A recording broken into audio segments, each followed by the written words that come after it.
Hi, this is Brian Simmons. Welcome to Module 13 of Interpersonal Communication, Communication in Friendships. Over the next few modules, we'll be talking about friendships and how that context leads to certain unique kinds of interpersonal communication. And it's a perfect topic to include in a class like this because friendships are among the most important aspects of emerging adult lives.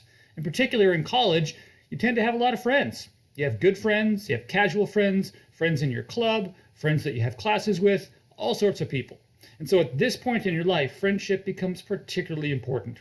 And so we'll talk about the academic research that looks specifically at how communication works in that context.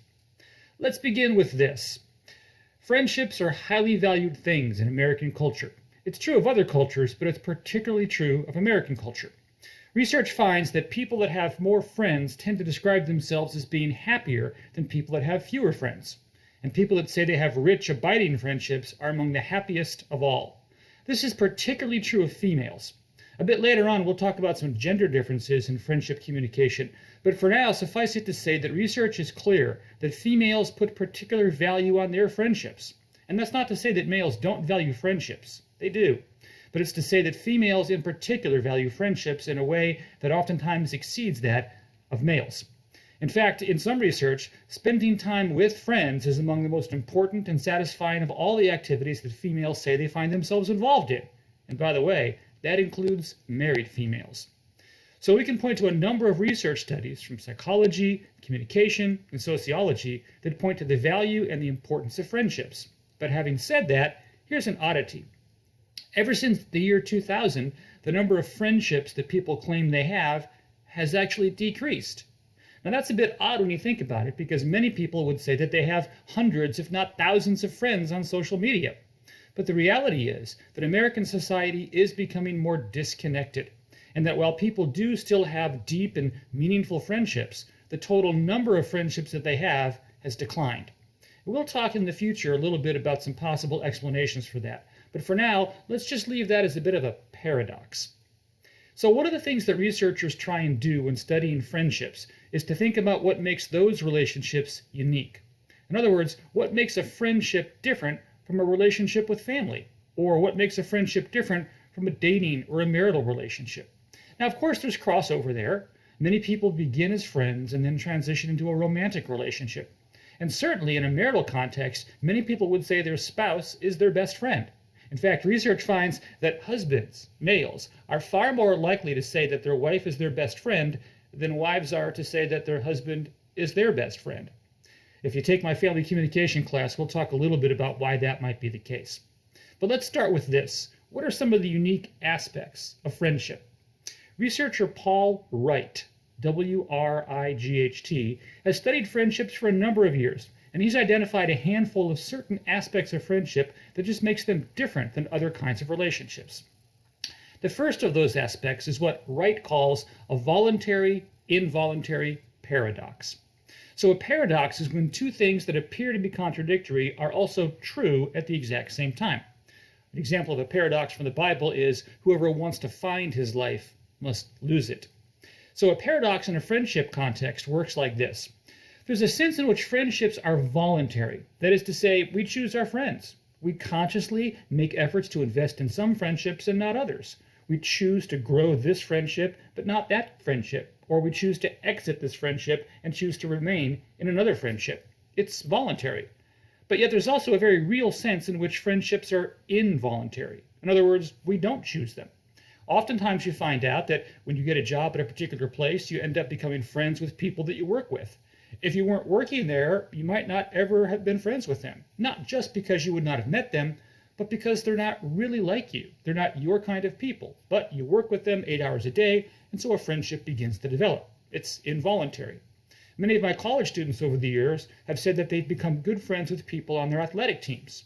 So as student athletes, they're thrown together with other student athletes, and the people on their team become their friends, despite the fact that many of them are very different kinds of people. And absent that athletic context where you practice together or travel together or compete together, you would not otherwise be friends. And so, in a sense, friendships are involuntary. Oftentimes when you start dating someone, that person's friends become your friends because you're meshed together. So one of the things that Wright talks about is this odd paradox where it's both voluntary and involuntary. Second, Wright notes that friendships are less regulated by social norms, compared at least to other kinds of relationships. So when people begin to date, there are certain social norms that tend to override that relationship. There are expectations about the time they'll spend together, expectations of what you might do on a date. There are physical manifestations of expressions of affection that make sense in a dating context that might not make sense in a family context. Friendships, on the other hand, are less regulated by those norms. Well, there are certainly some social norms that go with friendships. In certain Asian cultures, for example, it's quite appropriate for both males and females to hold one another's hands. It means nothing more than we're good friends. In American culture, that tends not to be part of our social norm. So there are some social norms that regulate friendship. But typically speaking, at least compared to family relationships or romantic relationships, there are fewer social norms. In essence, friendships are allowed to express themselves and do whatever they want in their friendships. There are not as many rigid time expectations. There aren't as many expectations about what people are supposed to do, what activities they're supposed to participate in. And while certain friendships may come to understandings of how that friendship will work out, at the end of the day, for most friendships, they just kind of do their own thing. A third unique aspect of friendships is that they're easier to dissolve. Dissolving friendships is much easier than dissolving family or romantic relationships. In fact, later on in this class, when we get to the research on romantic communication, we'll talk about the expectation that there's a clear termination of romantic relationships.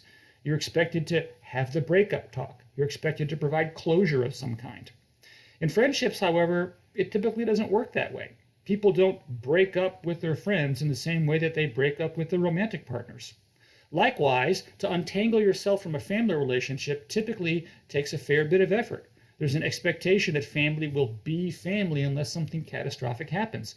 But friends seem to come in and out of our life as we move through life. We have friends from high school we're not friends with now because we're not in high school. They're just easier to dissolve. And while you might have hundreds, if not thousands, of friends on social media, the reality is a lot of those interactions are pretty easy to dissolve. Fourth, friendships tend to be less exclusive than other kinds of relationships. There's a clear dividing line between family and not family. And of course, family doesn't have to just be blood family, but there is this conception in your head that says, this is my family. I am blood related to these people, or they're like my uncle or like my brother, even if by blood they are not those things. When it comes to romantic relationships, we also understand you typically tend to date one person. You tend to marry one person. But with friendships, you can have many, many friends. You can have many people wearing the label of best friend. You can change your best friends in and out.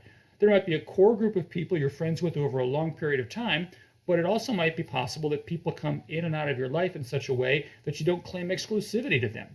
Although it's possible to be jealous in a friendship context, it's far less common than jealousy in a romantic relationship context.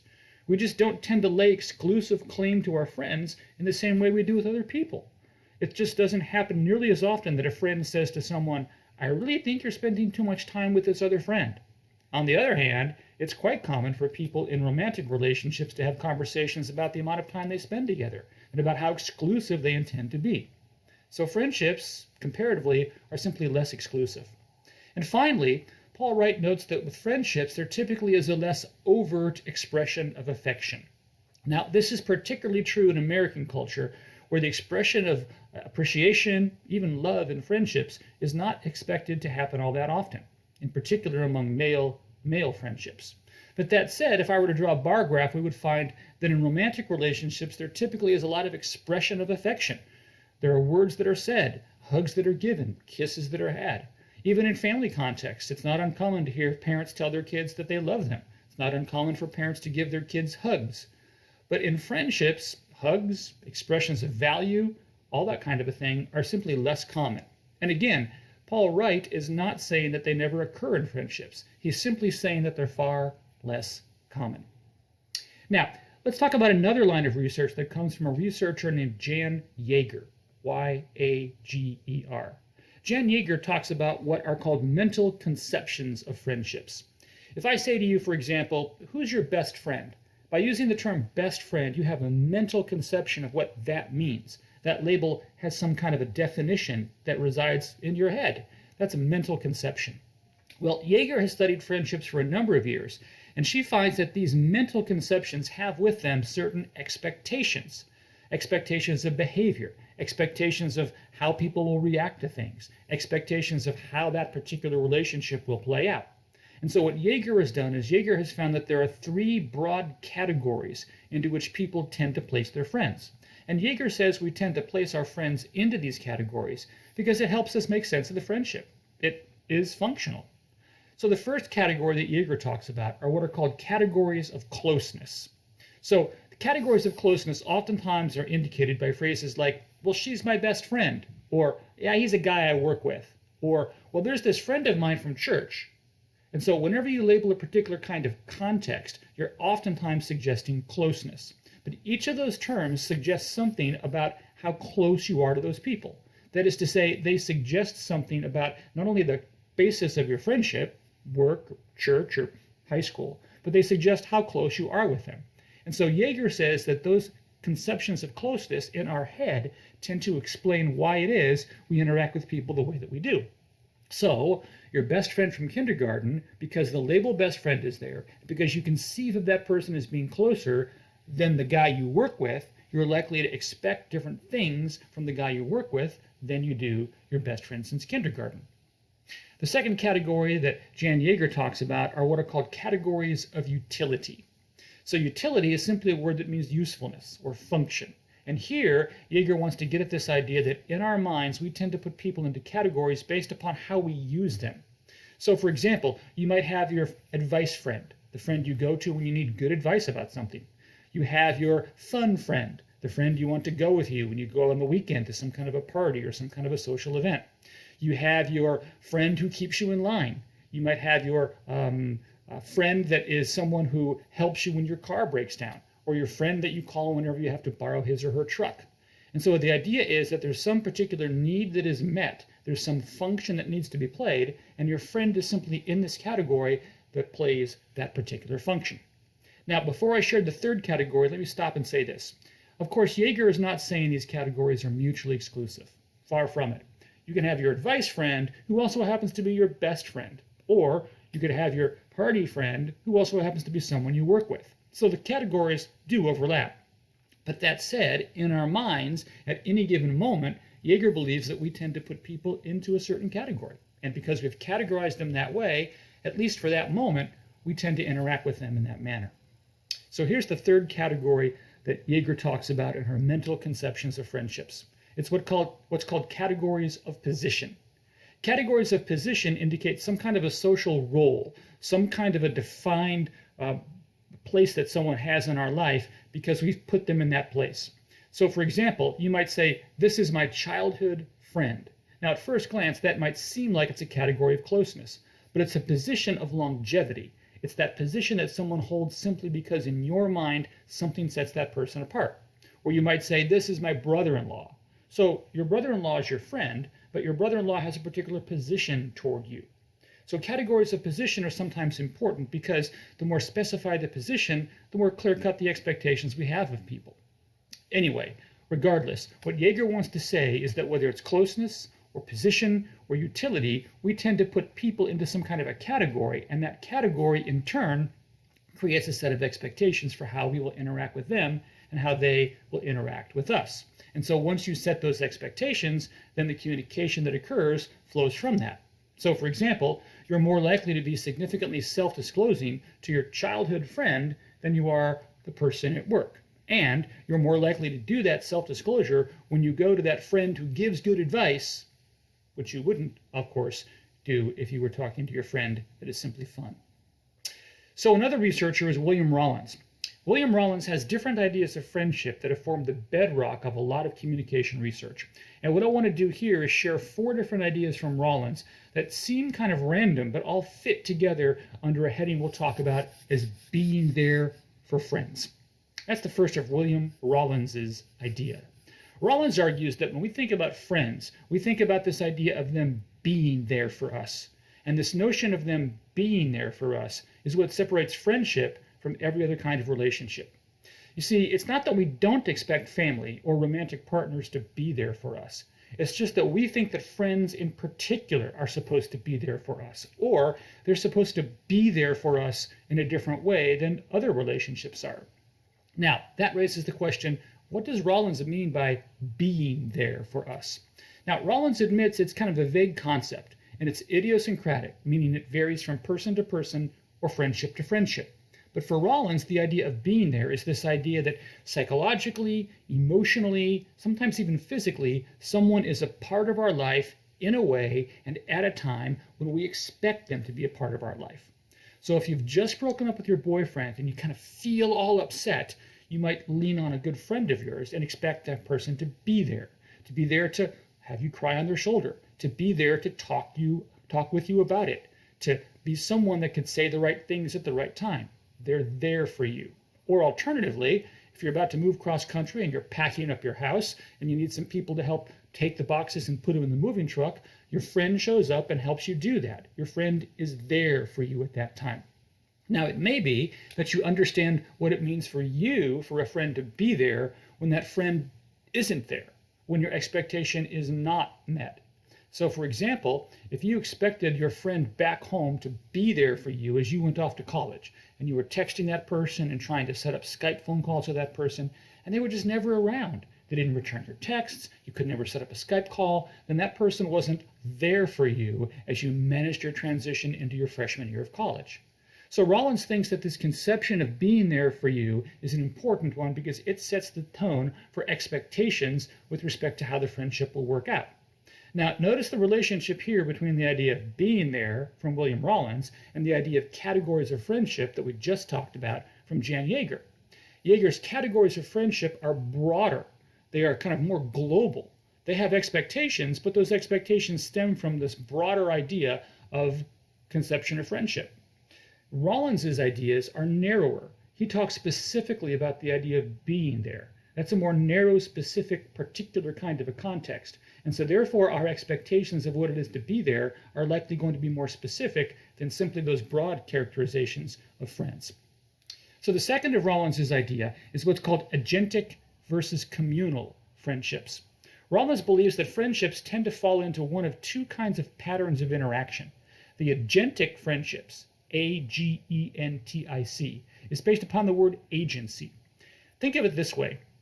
Agentic friendships are those friendships where people are doing things together. It's you and your friend shooting basketball together. It's you and your friend going to movies together. It's you and your friend taking a road trip to go to a Major League Baseball stadium to watch a game together. Those are agentic friendships. They're called agentic because you're agents, because you are doing activities together. Those are in contrast to communal friendships. Communal friendships are activities where people are really talking more than they are doing. Communal friendships are built around conversation. They're built around building a sense of community between two people. Now, it's not as if these are two stark, mutually exclusive categories. That's not the point. Obviously, there might be a lot of talking in the car as you drive 200 miles to the baseball stadium to watch a game. So even though you're doing something agentic, there's some communal nature to it. But really, it's that activity that holds it together. And it's true that in a communal friendship, you might go to Starbucks together and share coffee for a half hour. So you are doing something in the sense that you're going to get coffee. But really, the going to get coffee is a pretext for the talk. The key is the talk. The key is the community building thing. In the agentic friendships, it may be that you're talking, but that's not the key. The key is that you're there to go to a baseball game. The key is that you're shooting hoops because you enjoy shooting hoops. Now, what Rollins wants to say is that most friendships tend to fall into a pattern that are either agentic or communal. And so communal friendships, as opposed to agentic friendships, tend to thrive more when there's clear-cut communication. Agentic friendships can have far less communication. Or to put it differently, from a communicative standpoint, agentic friendships can be more shallow, whereas communal friendships could be more deep. Now, a bit later on, we will make the point that Rollins argues that male-male friendships do tend to be far more agentic than communal, and female-female friendships tend to be more communal than agentic. But even having said that, obviously both males and females can cross over and have both communal and agentic friendships. It's just that generally speaking, all things being equal, 2 males are more likely to have an agentic friendship than they are a communal friendship, and 2 females are likely to have a communal friendship more so than an agentic friendship. The next idea from William Rawlins is what's called a language of friendship. And here all he means is that the longer friendships exist, the more they develop a language unique to the two of them. The more they develop shorthand ways of talking, the more they develop inside jokes, the more they develop certain words and phrases that immediately make reference to a particular memory of a shared experience. And Rawlins believes this language of friendship is important because the greater the extent to which there's a language of friendship, the more comfortable we feel with people. And whenever a well-developed language of friendship is in place, it tends to reaffirm the importance and the centrality of that friendship to us. Rawlins, in fact, believes that as people transition from friendships into romantic relationships, we carry forward with us this language of friendship. And that language of friendship makes a very strong basis for the romantic relationship which could follow. Now, a bit later on, when we talk about the research on romantic communication, we'll affirm this and say that in that transition from friends to romantic relationships, the existence of a relational language is one of those things that helps make that romantic relationship have a greater likelihood of success. And finally, the fourth idea from William Rawlins, related to the broad notion of being there, is this idea of friendship dialectics. Now remember, a dialectic is a tension between two things. It's being pulled this direction, but also being pulled that direction. Rawlins, like many researchers, believes that interpersonal relationships are inherently made up of this push-pull kind of a dynamic. Think of it this way. A dialectic is when, on the one hand, you want to spend time with someone, you enjoy their company, but on the other hand, you also want your own space. That's the dialectic between connection, I want to spend time with my friend, and autonomy, but I kind of want my own space. I don't want to be smothered. And so Rawlins argues it's natural in any kind of a context for people at any given day, at any given moment, at any given portion of their relationship to feel this kind of a dialectic. And so what Rawlins has done is he's identified a handful of common dialectics in friendship.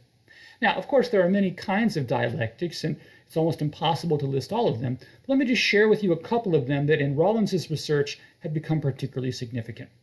One of them is what I just said, the connection-autonomy dialectic. Friends are pulled both to spend time with one another, to connect with one another, but also to try and be their own person. That oftentimes is manifest in terms of people that have a boyfriend or girlfriend. And so they want to spend time with their friends, that's connection, but they also want to spend time just with their boyfriend or girlfriend.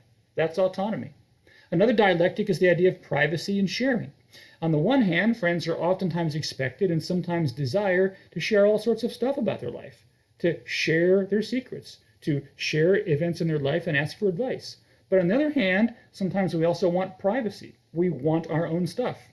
So for example, there's research that finds that when people do start dating, the friends oftentimes want information about that dating relationship. But the person in that dating relationship wants maybe to keep some of that private and separate and not share everything with his or her friends. So there's a dialectic between privacy and sharing. There's also a dialectic between judgment and acceptance. On the one hand, we do expect our friends to accept us. We expect them to provide support for us. We expect them to be on our side. We expect them to agree with what we choose to do. We want their affirmation. But there's also a sense in which sometimes our friends judge us. Sometimes our friends have to tell it to us like it is. Sometimes our friends have to disagree with us. They have to shut us down.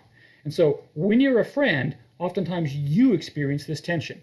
Sometimes you feel like you want to say to your roommate, you're making a lot of bad life choices and hurting yourself. I'm concerned about you. But on the other hand, you're expected as that friend not to be that way. That's how that friend's parents are, or that's how that friend's dorm supervisor is, and they don't expect that from you. And so as a friend, you feel pushed and pulled between saying something that's judgmental, but also providing acceptance. And then one other one is this notion of affection and instrumentality. Now let me explain what I mean by that. Affection is this idea that you like someone. So sometimes you're friends with someone simply because you like them. You experience pleasantness when you're around them. They make you laugh. You feel like they get you. You have some things in common. You're on the team together. The two of you grew up together. And so you're that person's friend because you like them, because you simply want to be their friend. Instrumentality, on the other hand, is this idea that they are your friend because they're useful to you. They're your friend in a class you take because it's someone to sit with, and That way you don't feel alone. And that's pretty much it. You don't see that person outside of class. You're not really motivated to make much of a friendship. You're just sort of using that friend as someone to keep you company during that class. That's instrumental. And so the idea is that in many of our friendships, we're pulled both in the affection mode and we're also pulled toward the instrumentality mode. And alternatively, some friends are simply more instrumental in our lives and other friends are more effective in our lives. And so what ends up happening sometimes is we feel as if maybe we should be giving a little more of that affect to a friend when in reality they're just an instrumental friend. So those are ideas from William Rawlins that act as a backdrop to understanding the communication that occurs in romantic or in friendship relationships. Now, let me talk about the research from Monica Argyle, Argyle. Argyle wants to know, so communicatively, what do we expect from our friends? So Rawlins talks about kind of our conceptions of friends and what we expect of them and the tensions that are resulting from that. But more narrowly, what Argyle is interested in are how we expect our friends to talk to us. And so Argyle's research is more specific perhaps than Rawlins's research, but the two of them do go together. So let me share with you 4 ideas from Monica Argyle's research as far as the rhetorical expectations of friends. They're called rhetorical expectations because they're specific to communication. It's the way we expect our friends to communicate with us. So the first expectation we have is what's called sympathetic or empathetic responses. In our friendships, we expect our friends to expect sympathy. If we walk into our room and our roommate is there, our roommate is our friend, and I say, I did really bad on this math test, I rhetorically expect my friend to commiserate with me. I expect my friend to give me a sympathetic response. I don't expect my friend to simply say, well, you never were good at math, if you studied harder, you might do better. That's not a sympathetic response. We don't expect that from our friends. And in fact, if we get that from our friend, we're likely to be quite frustrated by that. And so what Argyle wants to say is that we expect sympathetic, appropriate, empathetic responses. Second, Argyle says that we expect there to be not even a hint of a violation of trust. For Argyle, trust is supremely important in friendships. And so in friendships, we expect those individuals, of all kinds of individuals, to be the kinds of people we can trust, to be the people that have our back. And so Argyle argues that communicatively, we expect people to communicate in such a way that there won't even be a possibility of a trust violation. So if we share a confidence with a friend, we don't expect anything at all to even hint that that confidence might be violated. Ironically, in Argyle's research, we have less of an expectation of a non-violation of trust among family members and even of romantic partners than we do of friendships. Third, Argyle says that we expect what's called topic reciprocity and shared interests. What we mean here is that if I'm talking about something with my friend, I expect my friend to talk about that with me and to reciprocate on that topic. So if I'm whining to my friend about math class and about how I have to take a math class to meet a general education requirement, and I don't want to take math, and math is miserable and it's boring, I expect my friend not only to offer sympathetic responses, but I expect that friend to continue on with that topic of conversation and speak into it. Now, this might be reminiscent of Deborah Tainen's research on troubles talk, which we talked about in an earlier module regarding gender communication. At that point in the course, we talked about how females oftentimes will bond by talking about the troubles they share. And so here, in our friendship context, we oftentimes expect this kind of topic reciprocity. In the gender communication research, we talked narrowly about troubles. Now, in the friendship communication research from Monica Argyle, we're talking more broadly about this idea that says we just expect there to be certain kinds of topics that if we talk about them, other people will talk about them with us. We don't expect to be shut down. We expect that our interests are roughly shared by the people we are friends with. Now, there can be some deviation from that, but generally speaking, my interests are supposed to be your interests and vice versa. And finally, number 4, Argyle suggests that we expect a celebration of success. Oftentimes, our social and other kinds of achievements occur in a context of friendship.